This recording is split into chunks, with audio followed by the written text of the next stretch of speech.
Okay, so going to be ticking off one of the most requested topics that we have on this podcast today.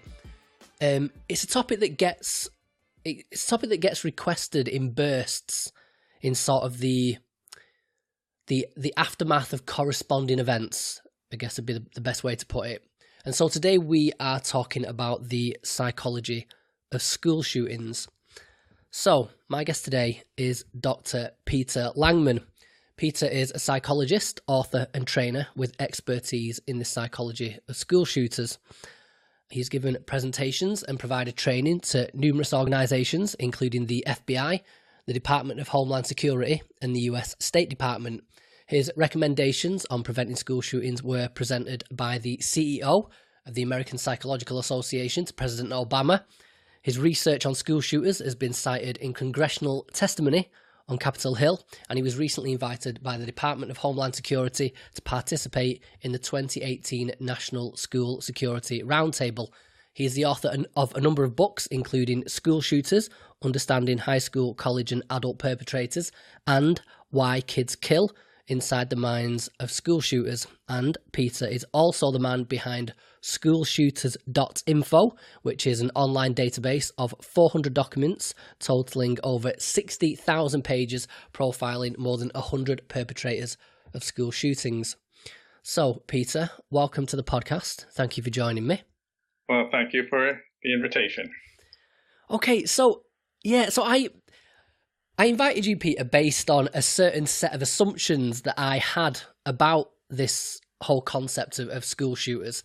And it was mainly that, you know, these kids that were like the loners, the outcasts, maybe they've been bullied in school, and then they're sort of seeking vengeance for perceived injustices, I guess would be the best way to put it. And, you know, things like bullying, isolation, the adolescent experience, that's all very much within the realm of mental health, which is what this podcast is all about. But then, I invited you, you agreed to come on, and it was only then that I went deeper. Obviously, I don't want to do too much research before anyone agrees to come on. And then doing a little bit of research, it turns out that it's not quite so simple as that profile I've just given there. So basically, this interview is probably not going to be what I thought it was going to be, but I'm still super interested to see where it takes us. It's not often I sort of get on one of these rides and don't know where I'm going to go. So, as always, before we jump into the thick of this, I'm interested firstly in how you came to specialise in this particular area of research, and if you could take us through your interest initially in psychology, but then how it stayed onto this particularly.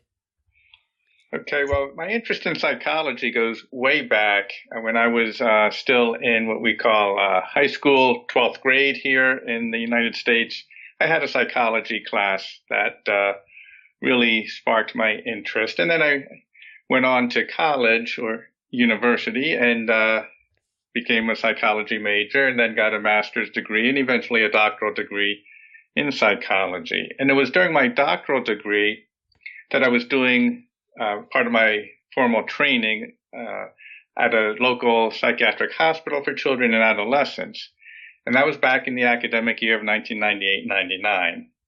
And it was in April 20th, 1999, that the attack at Columbine High School occurred.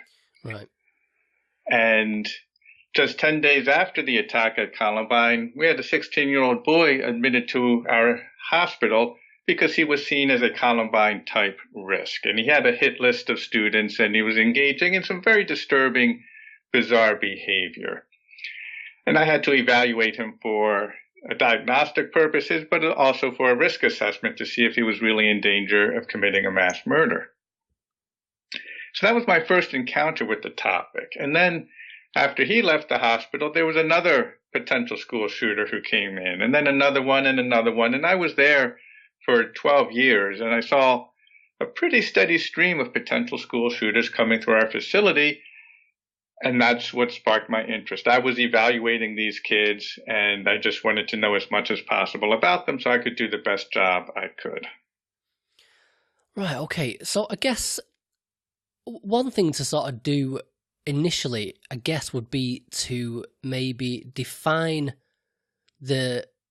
establish the parameters that we're working within, and maybe define a school shooting, a school shooter. Just because, like I say, I gave you that sort of I guess the stereotypical image of what is sort of expected with this. But then I had a look at your book, and so for instance, there was a woman in there called Amy Bishop. Now, for people, I'd never heard of her before, but so for people that don't know, she was a professor at the University of Alabama. She shot 6 of her colleagues, killed 3 after being denied tenure at the university. And to me, I'm not sure that qualifies in the same way, whether that was just, that just happened to be someone that the incident took place at a school, but she's not necessarily a school shooter. But I'm just wondering what your parameters are for defining a school shooting. The parameters are really important when you're doing data collection, any kind of research, so you make sure you know what you're talking about and you're not comparing apples to oranges and so on. For my purposes, I'm looking at premeditated attacks, primarily multi-victim attacks, the larger scale events. And it doesn't matter if it's a student, a former student, a non-student, an employee. I'm looking at mass murder or attempted mass murder in educational settings. So for me, the fact that Amy Bishop was a professor doesn't change the fact that she committed, a school shooting. So I think for most people, they think teenagers as the perpetrators. But when you look at the broader range of school shootings, you realize that many of them are actually committed by adults, whether they're university students, graduate students, or and sometimes employees.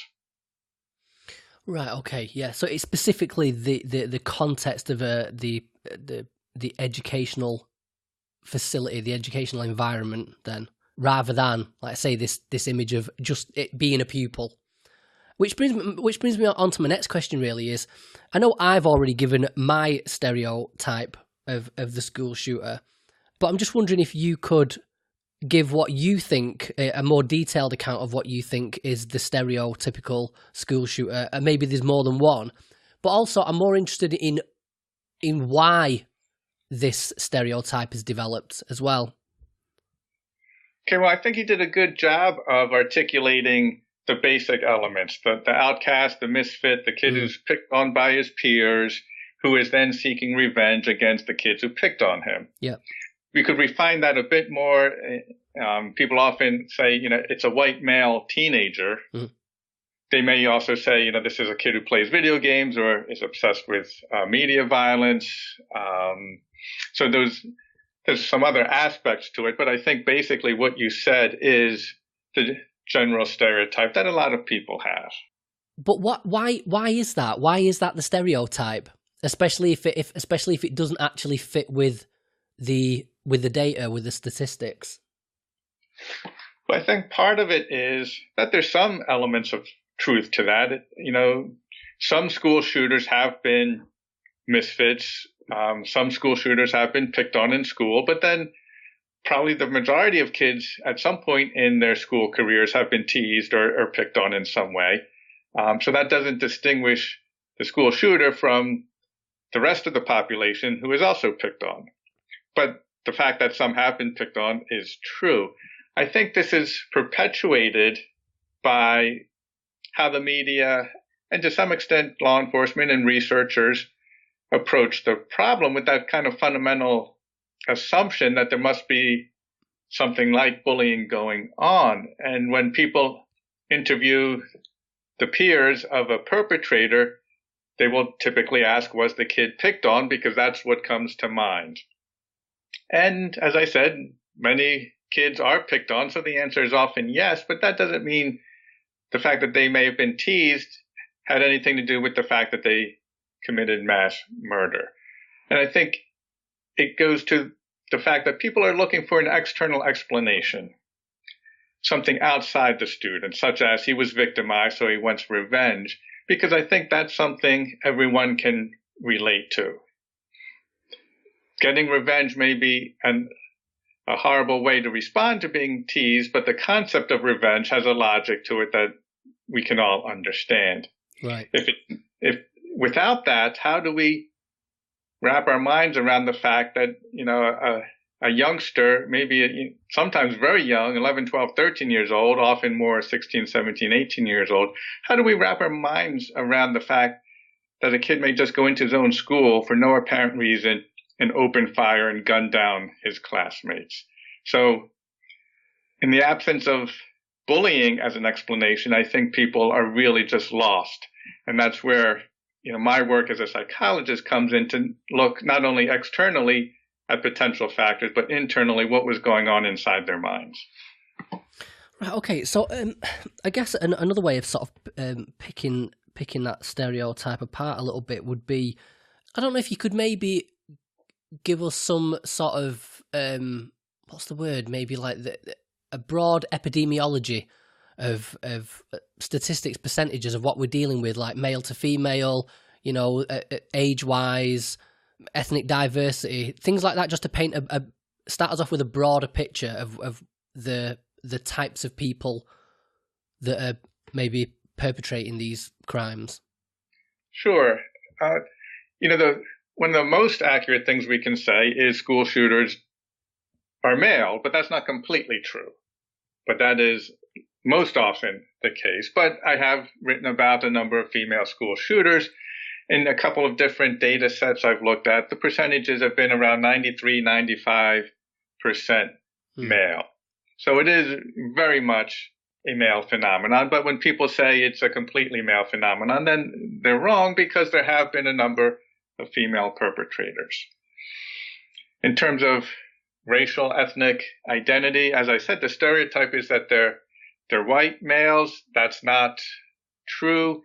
I did a review of 50 years of multi-victim school shootings in the United States from 1966 through 2015, and only 50% of the perpetrators were actually white males. So there's a lot more racial, ethnic, and a bit more gender diversity than people tend to be aware of.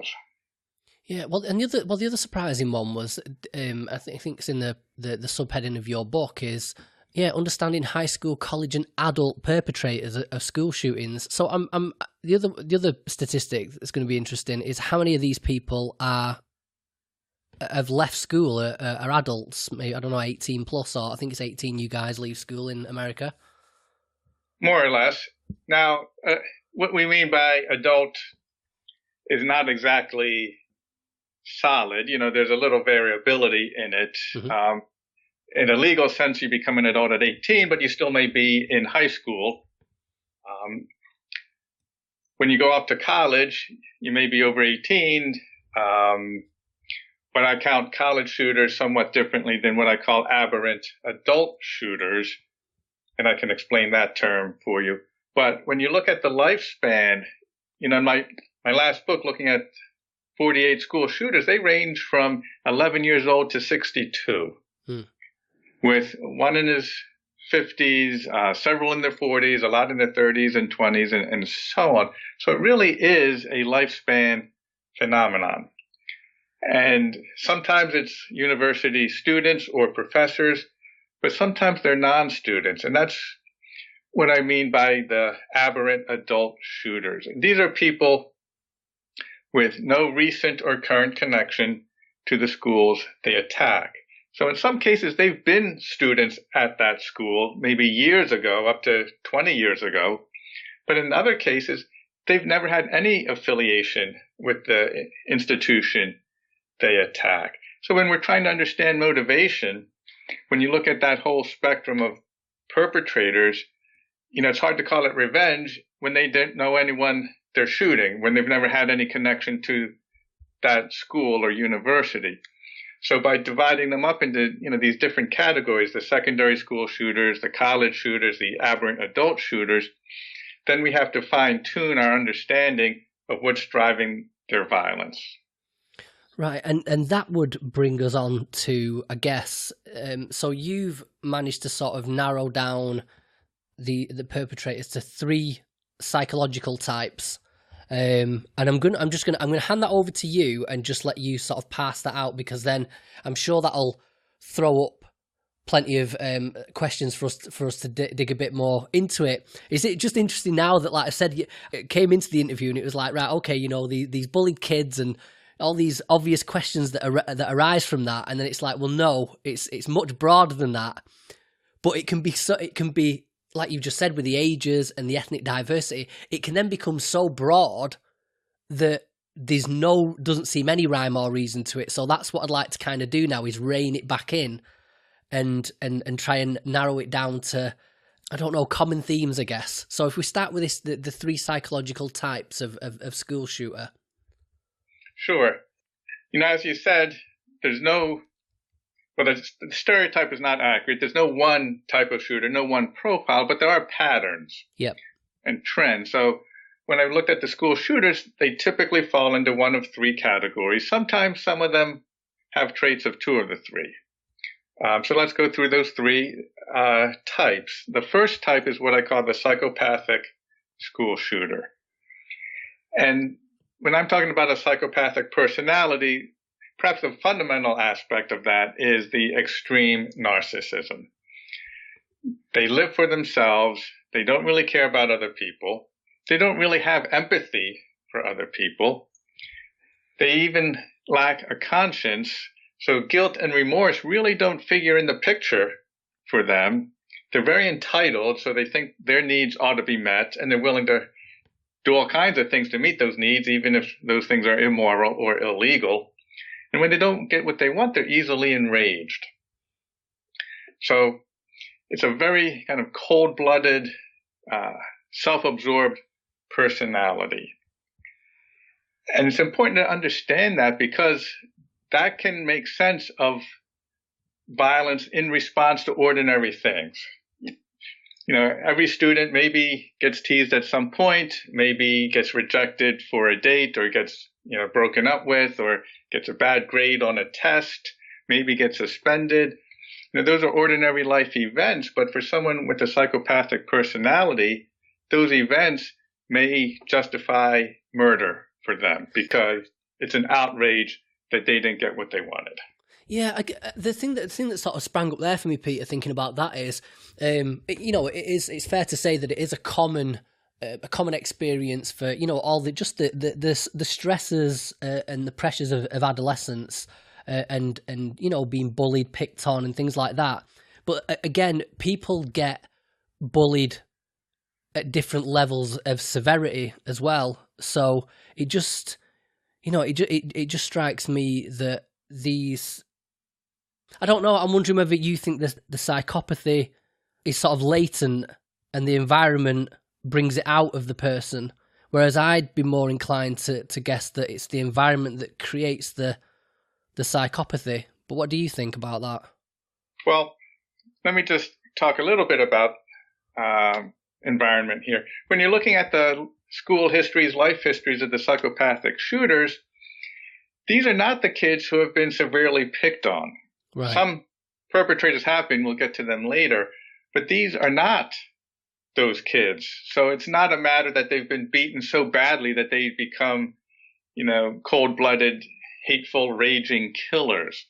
More likely, the psychopaths are the bullies. These are the narcissistic, domineering, abrasive, belligerent people who threaten and intimidate others, and if it gets bad enough, they kill others. So in terms of sort of the evolution of this, often the psychopathic shooters are the ones threatening and intimidating and picking on other people in their lives. And then they take it to the final step of killing. Okay. Now, going back to the question of the origin of psychopathy, what we call nature versus nurture, that's a controversial topic. But there is research suggesting that at the very fundamental biological level of brain structure, something is different with these people. And that may just be a genetic issue, that they are born with a certain personality. Now, environment can shape it. If you're born with a predisposition to some psychopathic traits and you're in a very nurturing family, you're less likely to be violent maybe than if you're raised in a very violent family. But there are researchers who think it is at least largely something you are born with. Okay. Yeah, it's just I guess particularly because we're working with a definition of school shootings as in, like I say, again, it's not necessarily a pupil at the school going into the school with a gun. It's an incident that takes place within the educational context. And I'm super interested, especially because this sort of question gets asked in the media a lot, is whether there's something about the school environment that sort of needs to bear some of the responsibility for these incidents or for the creation of these personality types, which was a very uncomfortable potential accusation to throw out there. But I'm gonna sort of follow that line of inquiry as we go on.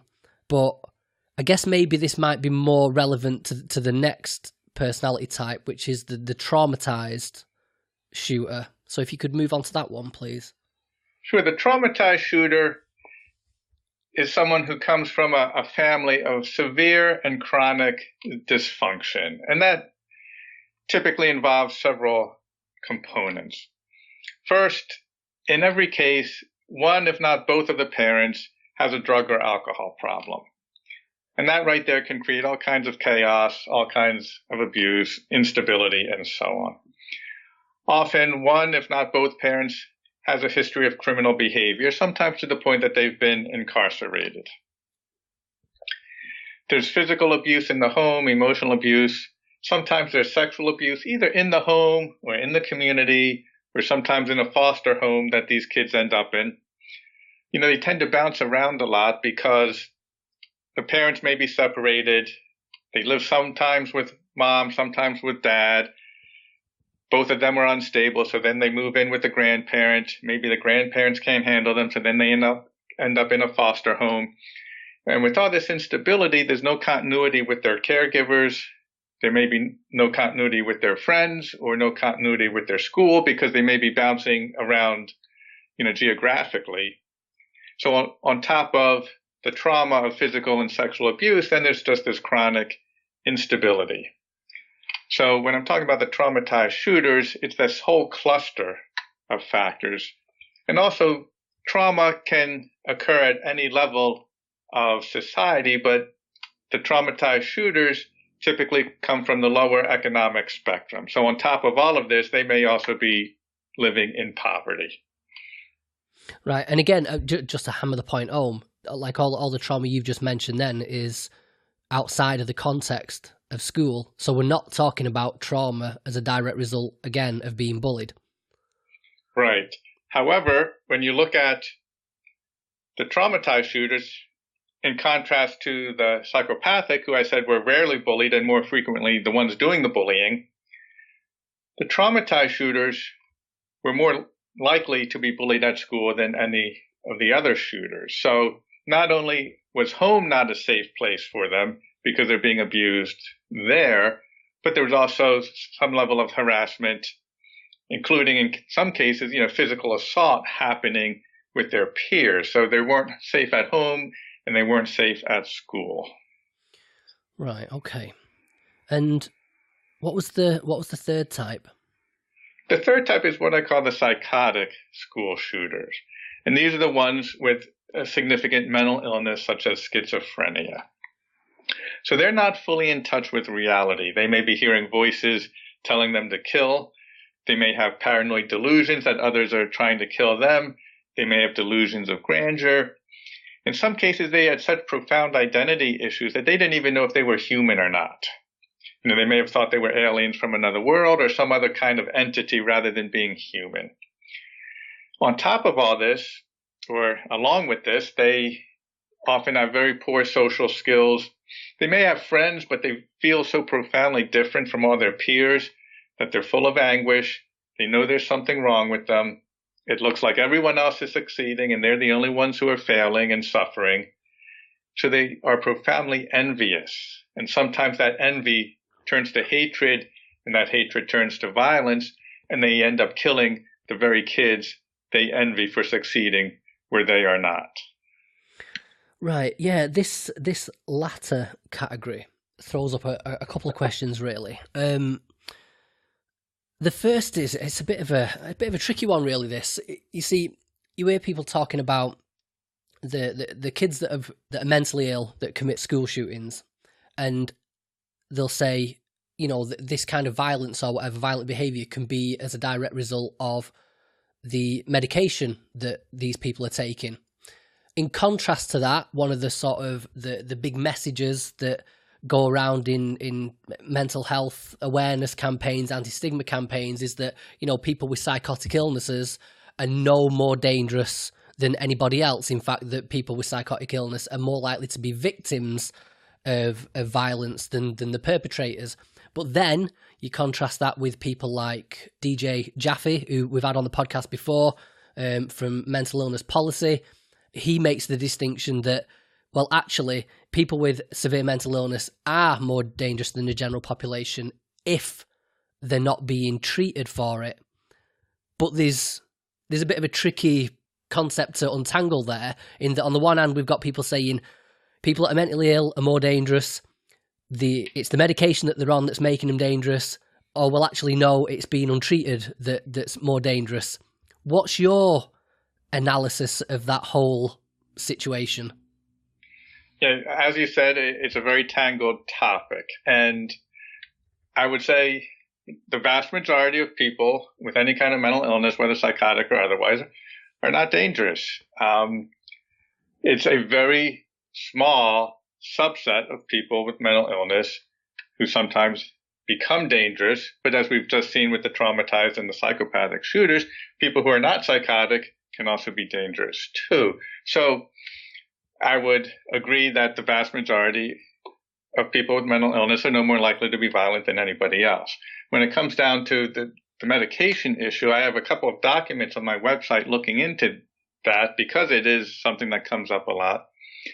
I have not found any reason to think that psychiatric medications are causing people to commit mass murder, and that the claims in that regard are full of errors. A lot of people are claimed to have been on medication who were not on medication, either never in their lives or not for years, or long before their attacks. There's no reason to see that once they started a medication, suddenly they became agitated and violent. Usually medication helped and reduced symptoms. So I think I'm more in line with the idea that mental illness that is not treated is the problem, not that the medication causes the violent behavior, because I have simply not found that to be the case. Right, okay. So I guess before we move into the idea of motive specifically, because we've got all these sort of not things that are part of the cause necessarily, but that are correlative, I guess, so far. I believe there's some common factors amongst all three of those psychological types as well. I mean, you list quite a few in the book. The ones I found most interesting was the chapter on the significance of the body, body image and illness, and the idea of failures in life. I think that's the latter one is something people will be more familiar with, just from maybe from like the movies and media. This idea there's a failure in somebody's life, something that makes somebody snap. But I could wonder if you could just take us through the significance of those two specifically. Okay. Now, most people who are either psychotic, traumatized, or psychopathic do not become killers. So I think those concepts really help us understand the perpetrators, but by themselves, they do not explain everything. So that's where I look into other factors, including social factors like failures and body-related or biological factors, especially as they relate to masculinity, one's sense of himself as a male. Mm. And when you look at these perpetrators, you see a lot of failures in the social domain. That could be academic failures, disciplinary actions, getting suspended or expelled from school, getting arrested.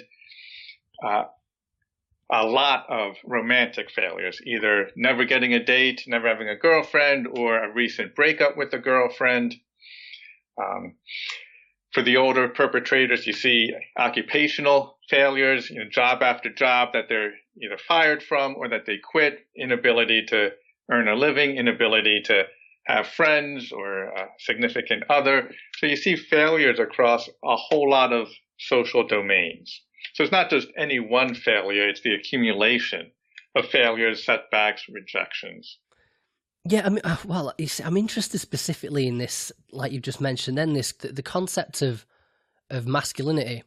It's a bit of a, it's a topic that's sort of hotly debated politically at the moment, and you were just mentioning then things like failures in relationships, and it was a common thing that I came across. I used to run a mental health support group, and one of the most common complaints that guys had that they just felt that would be the answer to all the problems was if they could get themselves a girlfriend, but they didn't know how to do it. Guys don't know how to sort of navigate the terrain anymore. It's no longer acceptable to try and go talk to girls and chat girls up in public, and I don't know, to take some of the more traditional approaches to masculinity. Masculinity is a bad thing in general nowadays, and I'm just wondering whether, because that's something that seems to have gotten more intense over the past couple of decades, especially since the turn of the century.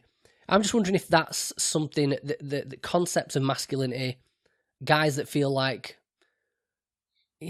undermined by women, or they've got problems with women or other men, whatever it is, whether that's become a more common element since you started studying this in the late 90s, as it's become more of a politically charged issue. Yeah, that's a good question. I don't know if it has. I don't know how much things have changed in terms of, male-female relationships, dating, sexuality. I think the role models for men for a long time have been, you have to be big, you have to be strong, you can't be weak, you can't cry. All that's not anything new. So I'm not sure how much things have changed in the last 20 years or so, but I think you're right that a lot of men are struggling with issues relating to dating and having a partner and so on. And certainly some of the school shooters have made that very clear that that's a profound issue for them.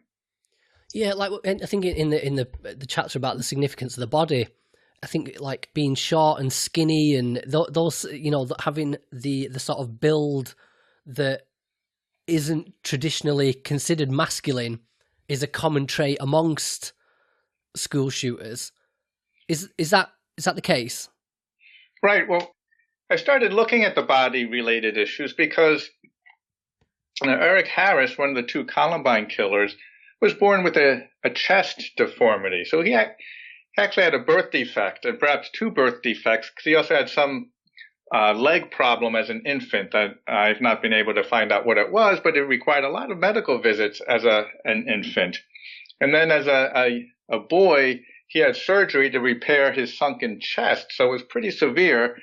And Eric wrote about his self-hatred, about how he looked, his lack of confidence with girls, and so on.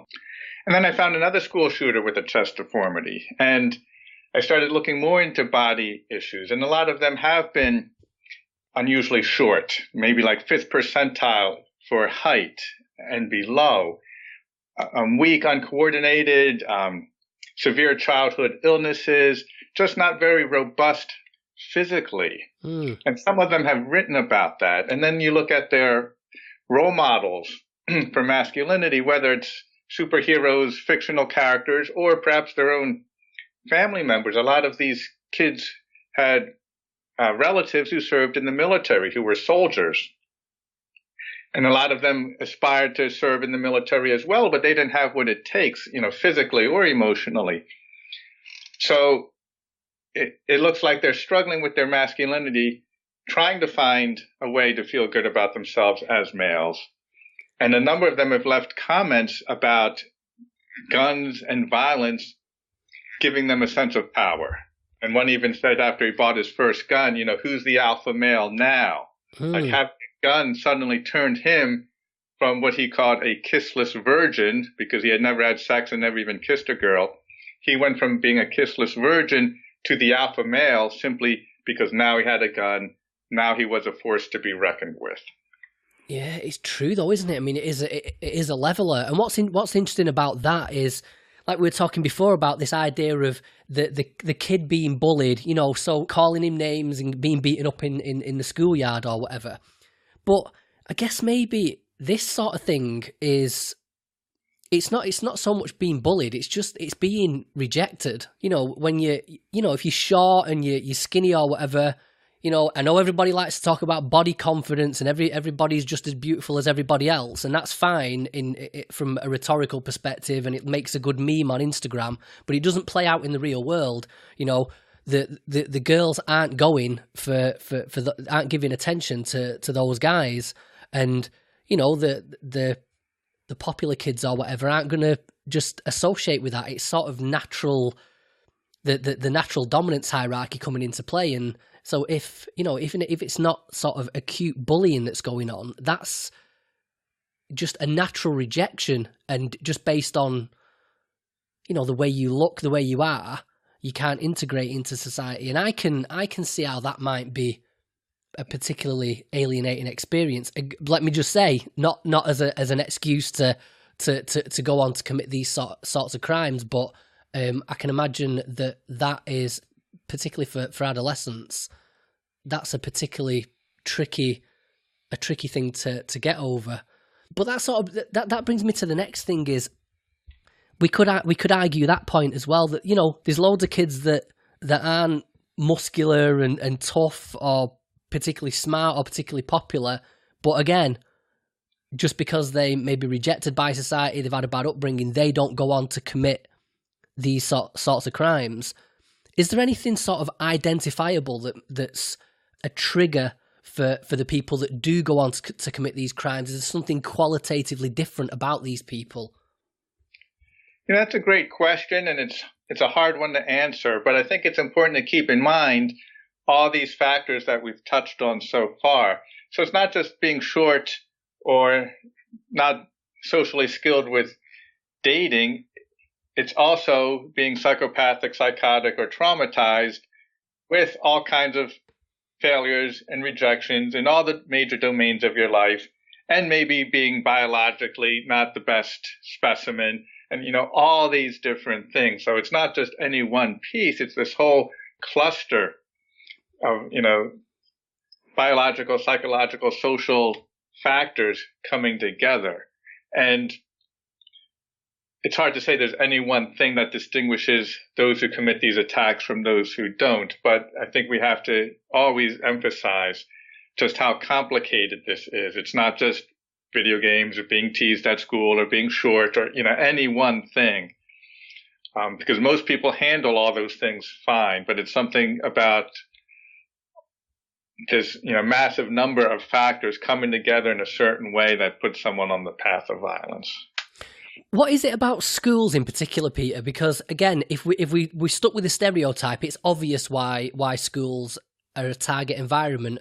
But again, when you start to think about college age students and then adult perpetrators, like you're saying, people all the way up to age 60, what is it about the school that makes it the target so often?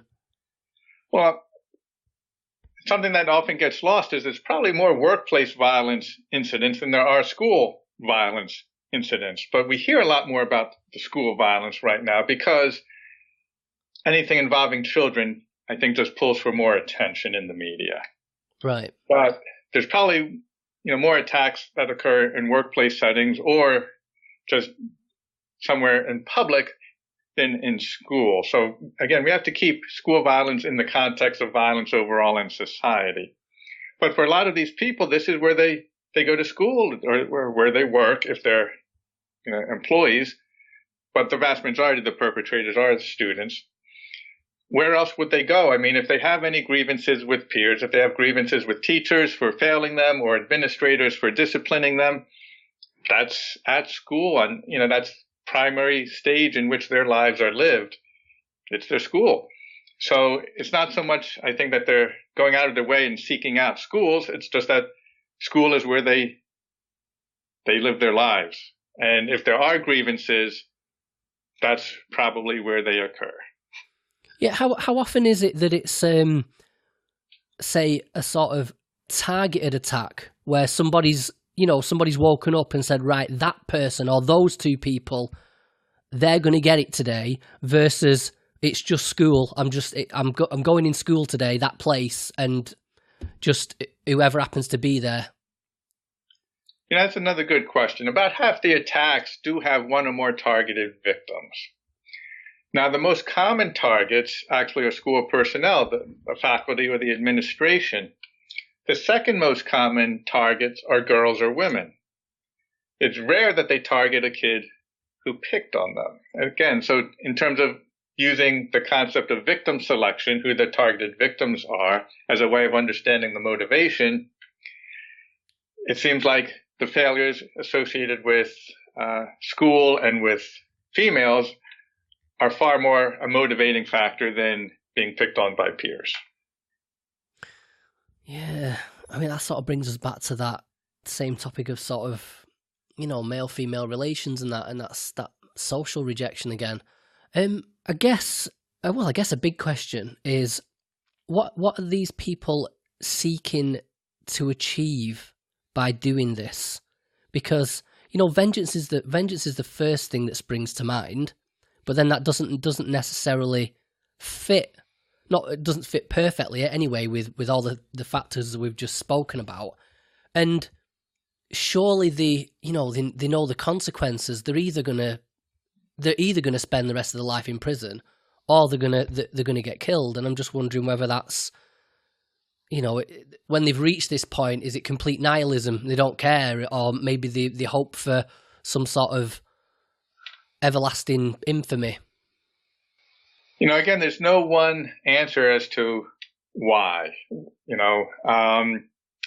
For a number of the psychopathic shooters, they wouldn't call it revenge. They call it restoring justice.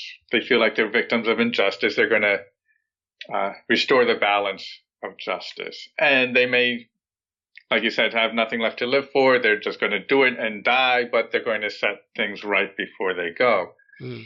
For others, it's more just kind of a lashing out against the world, it seems like. Like we said, the random attacks, they show up at school and they just open fire.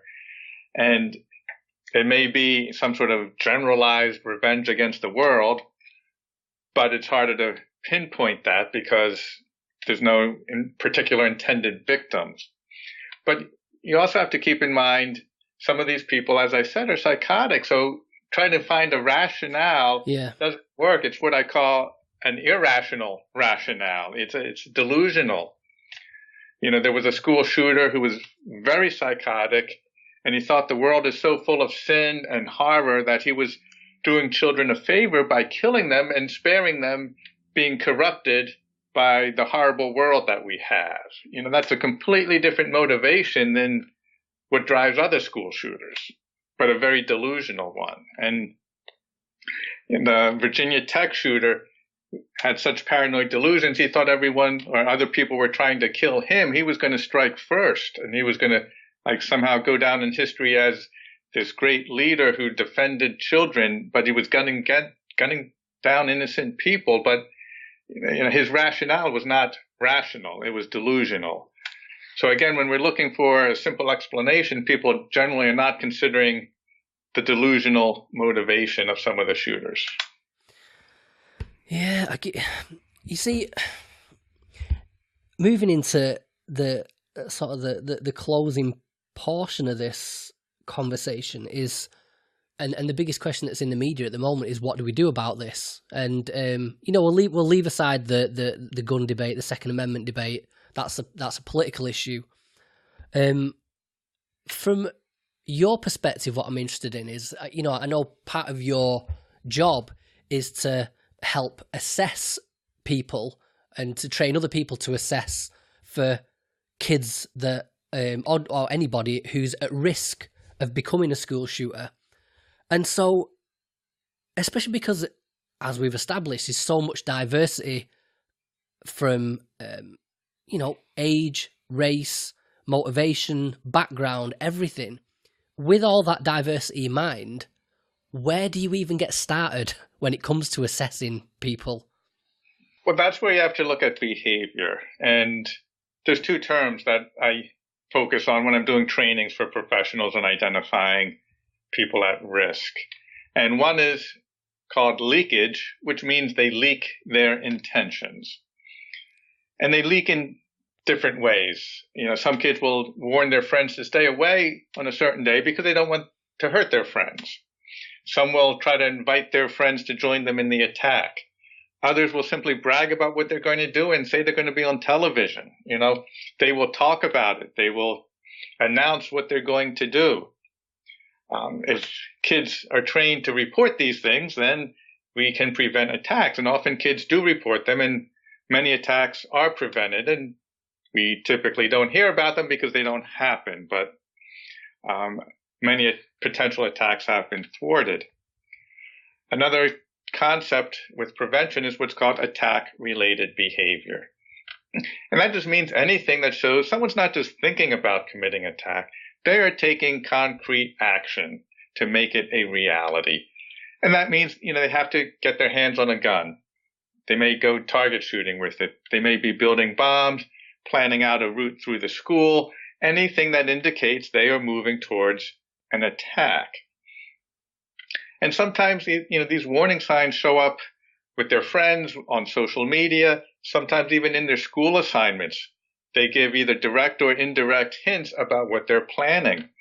So it's important that teachers know the warning signs, that students know the warning signs, administrators, mental health workers, because in almost every case, somebody knows something. And what goes wrong is that the people don't connect the dots. Each person has a little piece of it, but if they don't communicate, they never see the big picture. Yeah, one of the chapters in your first book was kids caught in the nick of time, and I'm interested in how often that happens, that kids are caught in the nick of time before they commit any of these offences. But I'm also I'm also interested then in what's the process of dealing with kids that were going to go on and shoot a load of innocent people. What's the procedure with those people? It depends on where they were with their planning. Sometimes kids are caught having made threats and it's not clear if they were really going to do anything or not, but you don't want to take the chance. So the intervention or response tends to take one of two forms, either a mental health response and they may be in a psychiatric facility or get some sort of intensive outpatient treatment, or a legal response and they go into the juvenile justice system and may be put in a detention center somewhere. So it depends on, who the person is, if they're displaying significant signs of mental illness, or if it looks more like it's a legal matter, they bought guns illegally, they were planning an illegal act, the police are involved, and so on. So there may be some combination of those two, but those are generally the two categories of responses for kids caught in the nick of time. I know this might be a bit of a sort of, purely speculative and maybe more of a philosophical question, but I'm just wondering whether you think, kids that have been found to be about to commit an offence like this, whether those people are sort of, have they reached a certain point? Is that now an evil person? Are they beyond redemption? Based on my experience, I would say no. All the students I work with who were potential school shooters over that 12-year period, none of them went on to commit a school shooting or other major act of violence. Now, I can't tell you if they were all model citizens after that or not, but none of them has gone on to commit the type of attack that they were contemplating during their teenage years. So I think that's a good sign. Also, there have been at least 10 school shooters who have been released from prison. And as far as I know, none of them have gone on to commit any other major criminal acts. So I think it's possible if you intervene in youth and help people through whatever crisis they're having during their teenage years, that they can come out through that and, be functioning members in society. Well, sort of on this this idea of how much responsibility does society have to bear for the creation, if that's quite the right word, of these perpetrators? I know that's probably too much of a vague question, but I guess what stems from that maybe is there anything that you think society, politically, but I guess more specifically in and around the educational system, that can be done to reduce the likelihood of these things happening? But I don't mean from a security standpoint. Again, that's another sort of issue that's going on in politics at the moment, whether to arm teachers and things like that. I'm talking more about the psychological experience of adolescence and particularly the school environment, whether there's anything that can be done to make it less likely that these things will happen. Well, I think there's a lot of things, starting right with parenting of infants. I think how boys are raised is very different than how girls are raised. And things may have changed, in the last 50 years or so, but I think there's a long way to go with boys being allowed to have feelings, boys being allowed to be gentle and not having the same role models of masculinity, that sort of ultra masculine, dominant person who never feels sad or hurt and, is always brave and strong and so on.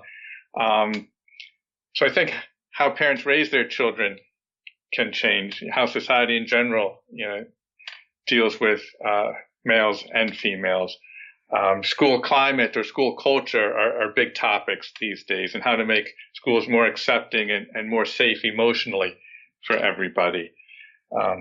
How the media covers these events is another big topic, and there's a lot of focus now on trying to take away the attention of the perpetrators so that we don't feed the next perpetrator, because a number of shooters have said they want to be as famous as someone else who got a lot of recognition and went from being a nobody to a somebody in a day just because he killed a lot of people. So if we can, shift the way the media handles these attacks, there's, I think, a lot of things we can do at the cultural level, societal level, to try to, promote, a safer culture.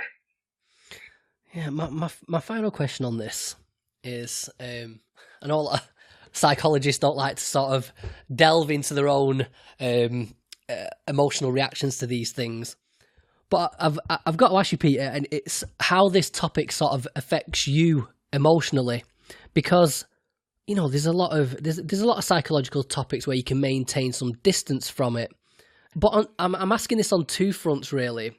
It's on the one hand, when I was reading about you in a Guardian article, and one of them was a guy called David Somberly, the Munich shooter, was somebody who'd apparently read your book. And in the interview with the Guardian, they asked you, what you made of it, and you said, well, I don't know what to make of it. I don't know why he had the book, and that it's common for school shooters to study other shooters. I'm interested in retrospect how you sort of felt about that, because not that there's any responsibility to be borne there, but that's you sort of being pulled into this experience to an extent. And then secondly, whether well, actually, I'll leave that one with you, because I've got a more, what I hope is a bit more of an uplifting question to finish on, but I'll pose that one to you first. On the one hand, school shooters often do a lot of research. They study the media. Sometimes they read books, including mine. I don't know if they're looking for role models among other shooters. I don't know if they're looking for insight into the workings of their own mind, trying to understand themselves. It is disturbing, as you said, to be pulled into the phenomenon like that. it's a disturbing topic at times. I feel the need to just put it aside and not be immersed in it for a while. So, I don't do it morning, noon, and night every night, 7 days a week. I may put it aside for weeks at a time and then come back to it when I feel ready, because it is very intense. And through this work, I've met several people whose children have been killed in school shootings. I've talked to the mother of Dylan Klebold, Susan Klebold, who wrote a book, and I've talked to her. And when you come into direct contact with people who have been through these nightmare experiences, it is just very intense. Yeah, I guess as well, because it's your job to assess people that are at risk of becoming perpetrators. Is there, obviously without naming names or incidents or anything, is there any intervention that you've been involved in where, or how often should I say, how often are you involved in an intervention where you know that your involvement has prevented that person from going on to commit an offence? And there's got to be a sort of intense sense of pride in doing that. It's hard to answer that, because when I was working in the hospital, those kids had already been identified as being potential risks. So I played a part in evaluating them and making recommendations for, what services they needed, what placements they should go to after the hospital. But I was not the one who flagged them as risks in the first place, if you follow me there. But I have had, people write to me. There was one teacher in particular. I think she was a guidance counselor who had read my book, and she was working with a student who had a gun. And she wrote to me thanking me because of, having read my work, feeling she had a knowledge of who the perpetrators are and how to talk to them, that she feels, she was able to avert a potential school shooting based on my work. So that was, of course, very gratifying to hear that, I'm having that kind of impact.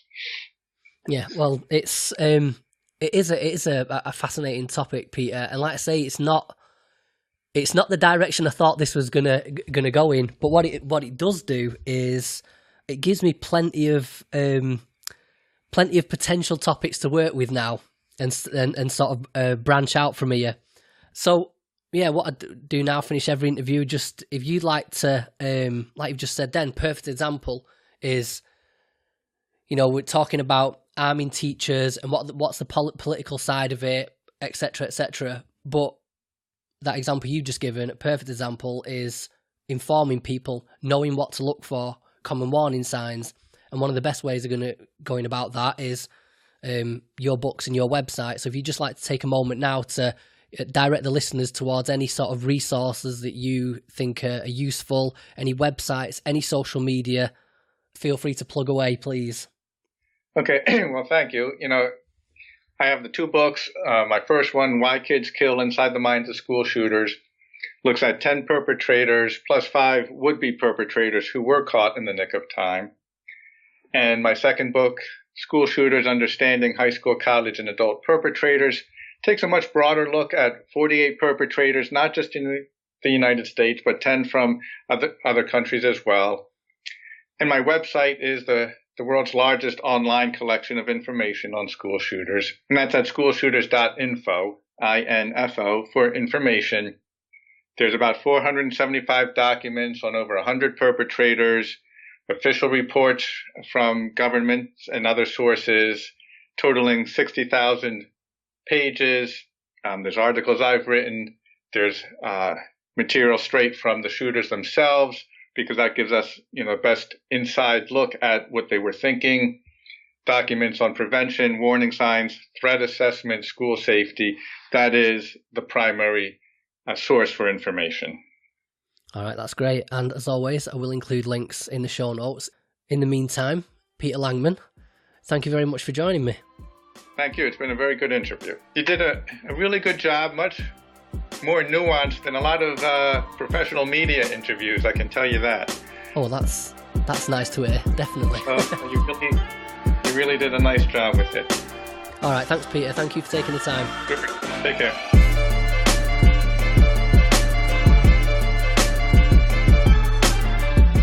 Okay, folks, if you enjoyed this episode or you're enjoying this podcast in general and you'd like to help support it, this is just a quick message to let you know that you can now join our little exclusive members-only community over at Patreon, where for as little as $2 a month, you can gain access to exclusive content like the quickfire questions portion from my interviews and my AMA or Ask Me Anything episodes. There's also a members-only newsletter where I give you a little sneak peek into what kind of guests and content to expect over the coming weeks. You can help me steer the ship a little bit by telling me the kind of content you'd like me to produce, and there's also the opportunity to join a private Facebook group where you can interact directly with myself and fellow patrons to share tips and advice and support one another on your own mental health recovery journeys. So if this sounds like a community you'd like to be a part of, please go to patreon.com/myownworstenemy and sign up for as little as $2 a month, which, let's face it, is less than the price of a coffee, and not even one of them like fancy double Belgian chocolate latte bollocks. It's probably cheaper than like a plain old shitty Nescafe from the office vending machine, and it won't give you the jitters or make your breath smell of arse, so bargain. Alternatively, for those of you who do want to help support the podcast, but you can't be arsed with all the extra bells and whistles, you can make a standard one-time or monthly donation by going to our support page at myownworstenemy.org/support. And that's about it. So, as always, thank you for listening, and I'll see you again next time.